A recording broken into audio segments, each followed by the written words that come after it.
जब एक बॉय को एक गर्ल के साथ घपाघप करने का मन करे पर उसका लूलू जवाब दे जाए तो कैसा लगेगा। आइए इस कहानी में देखते हैं। कहानी की शुरुआत में एक जोनाथन को दिखाया जाता है।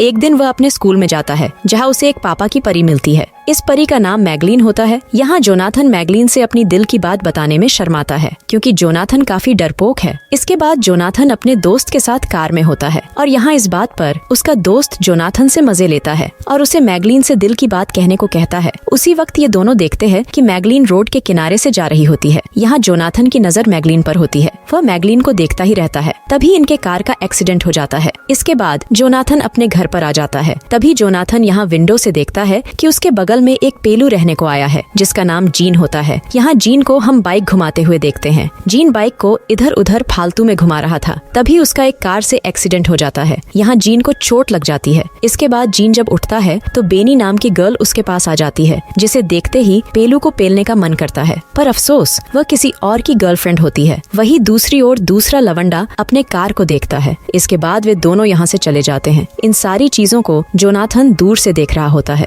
कुछ देर बाद झाटू अपने बगल वाले पेलू भाई साहब से मिलने को आते हैं और इन दोनों में यहाँ दोस्ती हो जाती है। लेकिन जोनाथन और पेलू के बर्ताव काफी अलग होते हैं। यहाँ पेलू जोनाथन से कहता है कि कुछ दिनों पहले वह अपने स्कूल में दो गर्ल्स के साथ घपाघप करता हुआ देखा गया था और इसलिए उसके स्कूल वालों ने उसे स्कूल से निकाल दिया था। वहीं जोनाथन की किस्मत फूटी हुई थी। यहाँ पेलू जोनाथन से पूछता है कि यहाँ उसे सुंदर गर्ल कहाँ मिलेंगी। शाम को दोनों मेले में घूमने जाते हैं। ये लोग यहाँ आकर देखते हैं कि यहाँ मैगलीन और बेनी दोनों हैं। ये लोग एक स्टोर में होती है जहाँ पर एक नंबर वाला खेल हो रहा था। ये ऐसा खेल था जिसमें नंबर आने पर गर्ल को किस करना होता है। यहाँ जोनाथन भी अपनी किस्मत आजमाता है पर दुर्भाग्य से उसका नंबर उस गर्ल पर आता है जिसे जोनाथन को पसंद नहीं होती है। इधर पेलू भी नंबर लगाता है और उसका नंबर मैगलीन पर आ जाता है। अब पेलू मैगलीन को किस करता है। इसे देखकर जोनाथन भाई साहब को काफी दुख होता है। इसके बाद पेलू एक बार और इस खेल को खेलता है और इस बार पेलू को बेनी का नंबर मिल जाता है और पेलू यहाँ दबा के किस करता है। अब मैगलीन और बेनी पेलू को पसंद करने लगती है। इसके बाद जोनाथन अपनी कहानी पेलू भाई साहब को सुनाता है। वह कहता है कि वह मैगलीन को बहुत प्यार करता है। यहाँ पेलू भाई साहब जोनाथन की हेल्प करने को बोलते हैं। अगले दिन जब ये दोनों स्कूल जाते हैं तब पेलू कहता है कि उसे मैगलीन की आंखों में देखना होगा। लेकिन जब मैगलीन वहाँ आती है तब जोनाथन उसे देखकर फिसल जाता है। यहाँ कैनी यानी बेनी का फ्रेंड जोनाथन को परेशान करता है। यहाँ पेलू भाई साहब जोनाथन को समझाते हैं कि उसे खुद को ताकतवर बनाना होगा। क्लास में जोनाथन मैगलीन को घूरता है। यहाँ उसकी टीचर उसे देख लेती है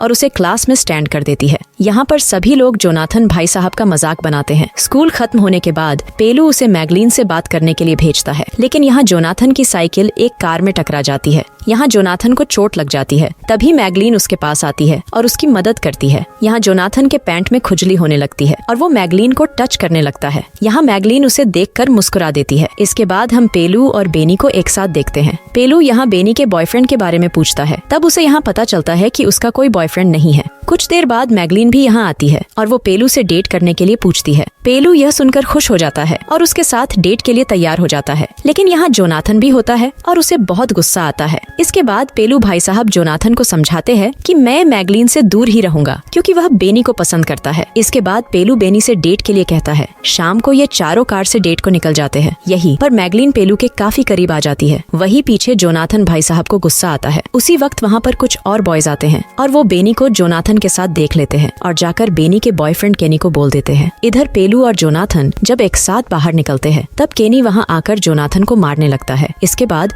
पेलू भी यहाँ आ जाता है और धमकाने लगता है। यही पर केनी पेलू के साथ एक गेम खेलने को बोलता है। ये कार वाला खेल होता है। यहाँ दोनों अपनी कार को चला देते हैं पर ये दोनों आपस में टकरा जाते हैं। इसके बाद पेलू और केनी में मार हो जाता है। तभी वहाँ पर पुलिस आ जाती है जिसके बाद सभी लोग वहाँ से भाग जाते हैं। लेकिन पेलू की कार स्टार्ट नहीं हो रही थी जिसके कारण पुलिस इन लोगों को गिरफ्तार कर लेती है। इसके बाद वार्निंग देकर इनको जाने देती है। यहाँ पेलू के पापा जब ये बात जानते हैं तो वो सबके सामने पेलू को पेल देते हैं और उसे घर से बाहर निकलने से मना कर देते हैं। शाम को जोनाथन फिर से पेलू से मिलने को आता है और ये दोनों बाइक से घूमने निकल जाते हैं। यहाँ पेलू बताता है कि उसके पिताजी उसे अक्सर पीटते हैं कुछ देर बाद इन दोनों को एक पुलिस धर लेती है और उसे पता चल जाता है कि ये दोनों नशे में हैं। इसके बाद वह इन दोनों से बाइक को पैदल ही घर ले जाने को बोलता है। रास्ते में इन दोनों को कैनी के पापा की ऑफिस दिखती है। यहाँ कैनी से बदला लेने के लिए ये दोनों पुतले को बदल देते हैं। अगली सुबह जब लोग इन पुतलों को ऐसी पोजीशन में देखते हैं तब सारे लोग इस शॉप का बहुत मजाक बनाते हैं। इसके बाद स्कूल का सीन होता है जहाँ बेनी पेलू से मिलने को आई है और बेनी पेलू को शाम को मिलने के लिए बोलती है। उसी वक्त मैगलीन भी वहाँ आ जाती है और इनको पास होता देख लेती है। यह देखकर उसे बहुत बुरा लगता है। पेलू को कार रिपेयर कराने के लिए पैसा चाहिए था और वह इसलिए एक गैस स्टेशन में काम करने लगता है। यहाँ झाटू पेलू के पास आता है और उसे मैगलीन वाली शर्त को याद दिलाता है। तब पेलू यहाँ जोनाथन को समझाता है कि उसे मैगलीन से सीधा पूछ लेना चाहिए। यहाँ जोनाथन को लगता है कि मैगलीन उसे मना कर देगी, लेकिन वह फिर भी मैगलीन को कॉल करता है और वो मैगलीन से अपनी दिल की बात बोलता है। तब मैगलीन उसके साथ डेट पर जाने को राजी हो जाती है। आगे हम पेलू और बेनी को एक साथ देखते हैं। ये दोनों अब रोमांस कर रहे होते हैं। वहीं दूसरी तरफ जोनाथन भी मैगलीन के साथ काफी खुश होता है और ये दोनों भी कर रहे होते हैं। एक दिन ये चारों बाहर घूमने को निकलते हैं। तब जोनाथन और मैगलीन दोनों में किस शुरू हो जाता है। यहाँ जोनाथन घप्पा घप करना चाहता है, लेकिन मैगलीन यहाँ मना कर देती है और ये दोनों कार से बाहर गिर जाते हैं, जिसे पेलू और बेनी उन दोनों को देखकर हंसने लगते हैं। एक दिन जोनाथन को मैगलीन का कॉल आता है। मैगलीन कहती है कि इस सप्ताह उसके पेरेंट बाहर जा रहे हैं, इसलिए वह जोनाथन को अपने घर बुलाती है। इस बात पर जोनाथन बहुत ही खुश होता है। इसके बाद जोनाथन पेलम पेल कार्यक्रम के लिए उसके घर निकल जाते हैं और फाइनली इन दोनों का सर्कस शुरू हो जाता है। सर्कस के दौरान मैगलीन को पता चलता कि उसने कवच नहीं पहना है। यहाँ जोनाथन मैगलीन से सॉरी कहता है। तभी अचानक से मैगलीन के फादर आ जाते हैं। अब जोनाथन भाई साहब विंडो से बाहर निकलते हैं, लेकिन मैगलीन की माँ उसे भागते हुए देख लेती है। दूसरी तरफ हम पेलू और बेनी को देखते हैं। पेलू बेनी से डेट के लिए पूछता है, लेकिन बेनी यहाँ मना कर देती है। लेकिन हम देखते हैं कि पेलू चोरी से बेनी के घर में घुसने की कोशिश करता है। यहाँ पेलू देखता है कि केनी भी डिनर के लिए आया था। इसका मतलब बेनी ने उससे झूठ बोला था। यह जानकर पेलू बहुत दुखी हो जाता है। अगले दिन जब बेनी स्कूल में पेलू से मिलती है तब दोनों में कहा सुनी हो जाती है। बेनी यहाँ बताती है कि उसके पेरेंट्स ने केनी को बुलाया था। वहीं दूसरी ओर जोनाथन और मैगलीन आपस में बातें करते हैं। शाम को पेलू और जोनाथन की मुलाकात होती है। यहाँ जोनाथन अपने बारे में बताता है और पेलू को धन्यवाद कहता है। उसी वक्त केनी भी वहाँ आ जाता है और वो पेलू को बेनी से दूर रहने को बोलता है। यह सुनकर पेलू अपना आपा खो देता है और केनी को मारने लगता है। इस मार में जोनाथन भी शामिल हो जाता है, लेकिन यहाँ फाइट करते वक्त जोनाथन का हाथ टूट जाता है। तभी स्टोर वाला यहाँ आकर इस फाइट को रोकता है और इनको यहाँ से जाने को बोलता है। पेलू के घर पहुँचते ही उसके पिता जान गए थे कि वह मार करके आ रहा है और वो पेलू को घर से निकल जाने को बोलते हैं। इसके बाद कई दिन बीत जाते हैं और पेलू किसी को नहीं मिलता है। उसे स्कूल से भी निकाल दिया गया था। इधर जोनाथन और बेनी को भी यह पता नहीं था कि पेलू कहाँ पर है। पेलू के चले जाने के बाद केनी फिर से जोनाथन को परेशान करने लगता है। एक दिन जोनाथन कैंटीन में बैठा होता है, तभी वहाँ मैगलीन आ जाती है और कहती है कि उसका एक पुराना दोस्त इस शहर में आया है और वो मैगलीन के साथ डेट पर जाना चाहता है, इसलिए वह जोनाथन के साथ आज डेट पर नहीं जा सकती है। ये सुनकर जोनाथन को बहुत गुस्सा आता है, पर यहाँ जोनाथन को मैगलीन की बातों से कोई फर्क नहीं होता है और वो मैगलीन से कहता है तुम्हें जहाँ जाना है जाओ। इसके बाद वह मैगलीन से ब्रेकअप कर लेता है। अगले दिन पेलू फिर से वापस आ जाता है। जोनाथन यहाँ पेलू को देखकर बहुत खुश होता है। पेलू कहता है कि उसी बेनी से मिलना है। इसके बाद वे दोनों पार्टी में जाते हैं। वहीं पर पेलू देखता है कि बेनी और केनी डांस कर रहे हैं। केनी इन दोनों को देखकर पेलू के पास आता है और उनकी बेइज्जती करता है, लेकिन पेलू उसकी बातों पर ज्यादा ध्यान नहीं देता है और वह जोनाथन के साथ यहाँ से चला जाता है। पेलू को देखकर बेनी भी उसके पीछे जाती है, पर बेनी को देर हो जाती है। इसके बाद ये दोनों एक गार्डन में जाते हैं और बैठकर बातें करने लगते हैं। यहाँ जोनाथन पेलू से कहता है कि तुम्हें बेनी बहुत पसंद करती है। पेलू भी कहता है कि वो भी बेनी को बहुत पसंद करता है। यहाँ पर जोनाथन अपने बारे में बताता है। वह कहता है कि मुझे मैगलीन से कभी प्यार नहीं था, बल्कि वो सिर्फ एक धोखा था और वो बस उसके साथ घपा घप चाहता था। यहीं पर पेलू गार्डन में सो जाता है। इसके बाद जोनाथन बेनी के पास जाता है और वो बेनी को अपने साथ लेकर आता है। इसके बाद सुबह में हम पेलू और बेनी को एक साथ देखते हैं और ये दोनों आपस में डिसाइड करते हैं कि ये दोनों दूर चले जाएंगे। यहाँ पेलू अपने जोनाथन भाई साहब को गुड बाय बोलता है। इसके बाद जोनाथन बेनी के घर जाता है और उसके पेरेंट को ये बात बता देता है कि बेनी पेलू के साथ भाग गई है। अगले दिन जोनाथन केनी के पास जाता है। यहाँ केनी जोनाथन का मजा लेने लगता है, पर जोनाथन बदला लेने के लिए अपनी कार से केनी की कार में टक्कर मारता है। अब ऐसा देखकर केनी भी डरने लगता है। इसके बाद जोनाथन भाई साहब एक दूसरी गर्ल से मिलते हैं जिसका नाम रोजल होता है, जिसे जोनाथन ने एक बार मेले में किस किया था और ये दोनों आपस में डेट के लिए पूछते हैं और यहाँ से ये दोनों घपा घप के लिए निकल जाते हैं और यहीं पर कहानी खत्म हो जाती है।